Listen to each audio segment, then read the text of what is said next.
আমারে বাঁচাও, ইয়া নফসি ইয়া নফসি বলে যে জিকির শুরু হবে, এই জিকিরের আওয়াজে কিয়ামতের ময়দান থারথার করে কাঁপবে।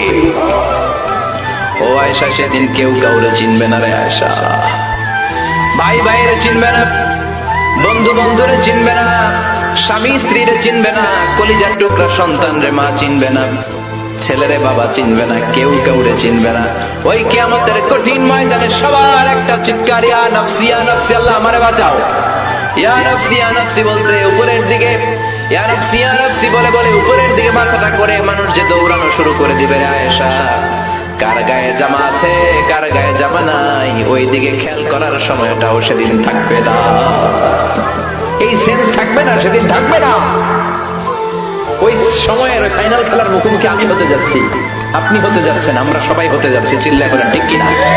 কেমন করে আল্লাহ কিয়ামতের নকশা এঁকে দিলেন এই সূরায়, কিয়ামতের প্রামাণ্য ধারাবাহিক বর্ণনা আল্লাহ দিলেন।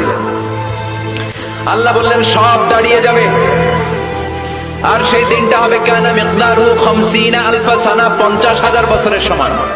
কিয়ামতের দিনটা, কিয়ামতের মাঠটা কোথায় হবে? দুইটা বর্ণনা আছে। এক হচ্ছে আরাফাতের ময়দানে হবে, দুই হচ্ছে ফিলিস্তিনে হবে, আর শামে হবে। আর ডিউরেশনটা, খেলার ডিউরেশন কতক্ষণ? ফুটবল খেলার ডিউরেশন কতক্ষণ? 90 মিনিট। ক্রিকেটের একটা আছে 20-20, আপনিও জানেন? মাশাআল্লাহ, 20-20।